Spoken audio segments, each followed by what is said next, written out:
Hey there, lead producer Mallory Falk here. It's election day, so if you haven't already, please go vote.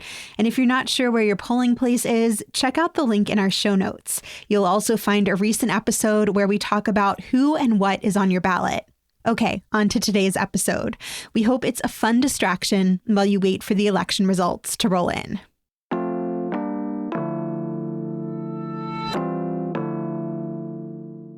Today on CityCast Pittsburgh.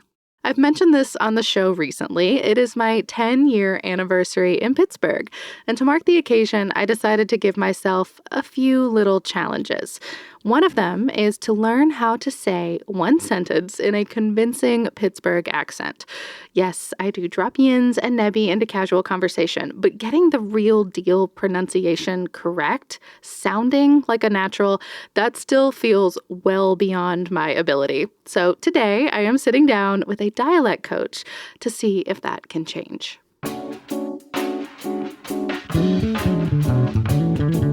It's Tuesday, November 7th. I'm Megan Harris, and here's what Pittsburgh is talking about.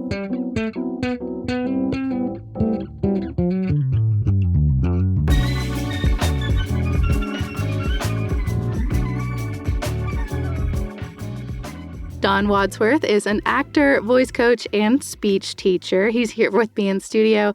He's a professor emeritus at CMU's School of Drama, and maybe most importantly, you are a born and bred Pittsburgher. Welcome to CityCast. Thank you very much. That's quite true.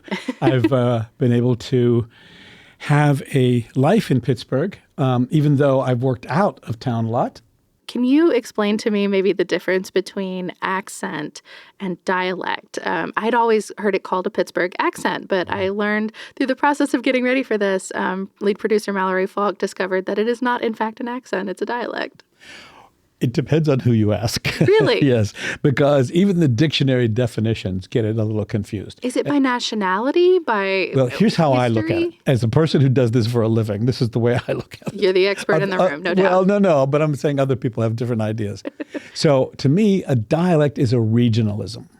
Okay, so it's some brand of the way one naturally speaks. So for Americans, for most Americans, you're saying British and American sounds are dialects. So Brooklyn for us is a dialect. Okay. South Carolina is a dialect. Most of these are geography. Mm-hmm. Whereas an accent is a person who is making a transition from the way they normally speak into another language, like English, for example. So we call German, Italian, French, and a zillion other languages accents. Okay. But people use them interchangeably. Sometimes I do too. But technically speaking, and nobody cares if it's technically right or not, but technically speaking, Pittsburgh would be a dialect not unlike Houston or Michigan. You know? Okay. What is the first thing that you tell students about that Pittsburgh dialect when you first get started with someone? The way that I go about this, let me just spend a second on this, is that you do some dissecting of what the sounds are, okay? And you say the way most people would pronounce the following words is this: spot, dog, hot, coffee. But where you hear some strong Pittsburgh dialects, you'll hear this: spot, dog, coffee, you know? The aw sound. The aw sound. So where people normally would have kind of a bright vowel in there, hot. It's kind of a bright sound, hot. When we go to the Pittsburgh dialect, we go hot. It's very hot outside, very hot. We start there. And even if you only did that, you would have a good start on this. How important is rhythm, too? Yeah. Because one of the first things I noticed upon moving here is the kind of the upspeak at the end of a sentence. Exactly right. Exactly right. You know, what are you getting at the store? Like there's always that extra emphasis right at the end. I bet that some of that has to do with our Irish background in there. Because an Irishman often has a bit of a lift at the end of the sentence, you know, and it has that lift to it. And so Pittsburghers have something like that left from like 120 years ago, where they'll say, I'm going downtown. Has like a question question mark. That's a good way to put it. Sounds like a question. And so did Irish people even today. Now that's a pretty strong version of a Pittsburgh dialect. So if it was getting too cartoonish, maybe we'd get that out of the way. But we would keep things like, a major thing, of course, is the ow sound, like crowd, house, down, like that. And so anytime I need something authentic, I'll find it on YouTube, like a real person who really owns that dialect. Doing some homework on a real Pittsburgh dialect in which you weren't making fun of it and you weren't exaggerating it involves political leaders. You know, we had Sophie Masloff in our city for quite a while who had a very strong dialect. Indeed. Former mayor of Pittsburgh, the only female mayor still to this day. That's right. And like, it was astonishing to hear her speak. Let me say, it is a great personal honor to be the mayor of this city. And I want to thank you from the bottom of my heart for your support. Bill Cowher, you know? Yep, former coach of the Steelers. Absolutely. You know, as a coach, you ask people to trust. And what is trust? Trust is something as a coach you have to earn. Trust is unconditional, but trust can be powerful. And quite a number of people who had sort of prestigious jobs. And so it wasn't about like a social class thing. It was just about the common sense of where people learned to speak and how much they wanted to kind of hold on to that. So you can still hear Bill Cowher. I mean, he's still. Oh yeah, and well, every Sunday on ESPN. Absolutely, and you can for CBS Sports. And you can still hear him say "crowd" when he means crowd. Every single time.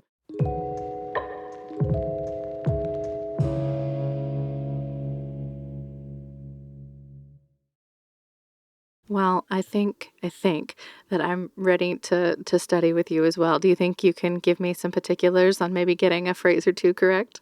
Sure. Absolutely. Let's see how bad I can mess this up. Or not. So I brought you a classic phrase. Dawn brought props. I brought a phrase that lots of folks might know and would never, ever, under any circumstances, be done with his dialect. Okay. So, it's Shakespeare. Shakespeare. So we could have fun with it. So if we were going to speak in a very particular way with this, I'm preparing some high British stuff now for a play I'm about to do. We would say, speak the speech I pray you as I pronounce it to you, trippingly on the tongue. Very forward, very, very clean, right? Very Sir Ian McKellen. Very much so. Very much so. And just a few blocks away from where that person lives, you hear a working class English accent. Speak the speech I pray you as I pronounce it to you, trippingly on the tongue, you know? Very different thing altogether. Yeah. Goes in a different place in your voice, has a different rhythm, as you mentioned. There's something about listening to accents and dialects like this that tickles the brain in a really fun way. I totally agree. It's a fun job, believe me. I'm amazed that I got this job. But Pittsburgh, different story. Yes. Okay? So we don't have too much to do in the very first words, okay? But most people outside of the U.S. have a hard time with a TH sound, okay? Mm-hmm. Because it seems so rude. Rude? Because you have to stick your tongue out to say the, and people go, oh, it's a little gross. So for example, the French will always say fazer, mazer. They're not going to do that TH sound. Okay? So we go, speak a speech, speak a speech. Speak to speech. Speak a, or well, you can put a little D in this, speak to speech. I'm trying to get it to be muddy, actually. Speak to speech. Something like that. Okay. I think I'm taking it too literally. That's okay. That's right. Then you go, I prayins. I prayins. I prayins. Yeah. I prayins. You can't be that protective of it though. You have to like throw it away. Okay. So it goes, speak to speech, I prayins. Speak to speech, I prayins. Yeah. Okay, we'll get that. I know. I did a downturn too, which also feels weird as soon as I say it. Then we go, as I pronounced it, which is quite ironic little joke there. Yeah. So as I pronounced it. As I pronounced it. As I pronounced it. Yeah, it's a very basic idea. I'm giving you some directions. Take my directions. As I pronounced it. As I pronounced it. Yeah. As I pronounced it, Tians. As I pronounced it, Tians. I feel like adding a hand motion makes this feel more adorable. Feel free. If it makes it work, it's fine. I'm finding myself copying your body language too. Do whatever you like. So as I pronounce it, Tians, trippingly on the tongue. Trippingly on the tongue. On a tongue. Trippingly on the tongue. Trippingly. We're going to say trippingly. Trippingly on a tongue. That ing thing, it's way too much work. Trippingly on a tongue. Yeah. Now that "on" bury it. Okay? Bury it. Yeah. So it's on a tongue. On a tongue.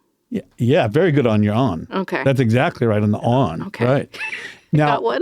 Good job. We got one word out of that. That's good. So the T on tongue is what we call dentalize. Okay. We go t. So your teeth come down on your tongue, actually. Oh. On a tongue. Trippingly on a tongue. Trippingly on a tongue. Tongue.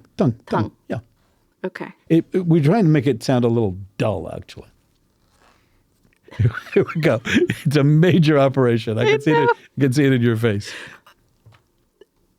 Trippingly on a tongue. You're getting there. Okay. Here's the whole deal, okay? Okay.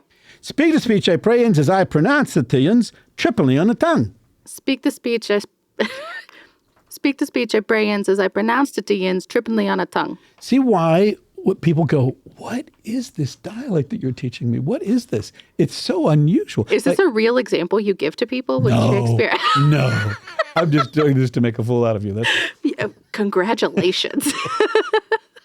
I just thought we would start with something that people know. And also, I wanted to find an owl word in the line. So pronounced, I thought was ironically helpful. Yeah. Okay. What's a real phrase that you give people when they're starting out? I don't usually do that with phrases. No, you just do you just work with the script as it's with written? The script, yeah. But I would say, there are things that will come up. Like even the name of the city can be Pittsburgh. Pittsburgh with a K. Yeah. Or Pittsburgh. Pittsburgh. Yeah. Familiar with that one. Yeah, right. You don't live on the north side or the south side. You live on north side. Mm-hmm. North side. Again, we don't want to say our THs. Okay, yeah. We're getting rid of anything that we can let go of, be sloppy or take a shortcut. If you don't believe something and you want to prod somebody to go further with it, you go, nah. Another way of expressing something that you don't believe, you go, get out. Yeah. That can't be true. Red, yellow, blue, they're colors. Colors. They're not colors, like the rest of the world says. Yeah, what color? What color is your hair? What color are you using? So there's a lot of that kind of work that people are very comfortable with, especially when people share that accent together, that dialect with them. Have you ever taught Pittsburghers how to speak with this, what is kind of a native dialect, but maybe they grew up in the era of television or felt like they needed to shed it to leave town and be taken seriously? Well, here's the thing. You don't normally teach this dialect. It doesn't come up very much. It's remarkable that I've had... Come on, Hollywood, bring it back. Sorry. We just don't have those stories. Now, I think we can name about 10 or 12 films that are set in Pittsburgh. But even they didn't use the dialect always.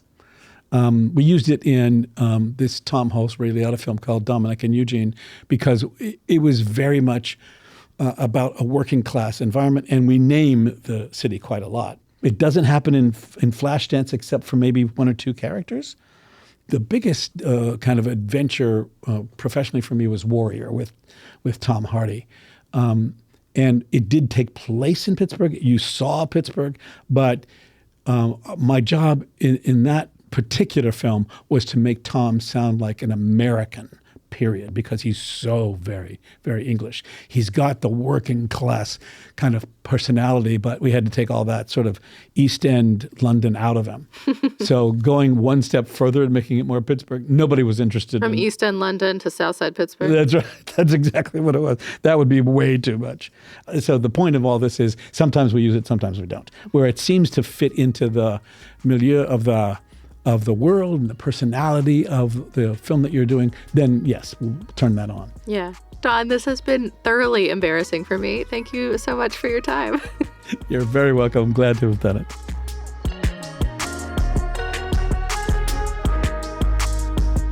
That's all for today here on CityCast Pittsburgh. If you're liking the show, please tell someone, rate us, leave us a nice review, and make sure you're subscribed to that Hey Pittsburgh newsletter. We'll be back tomorrow morning with more news from around the city. Talk to you soon.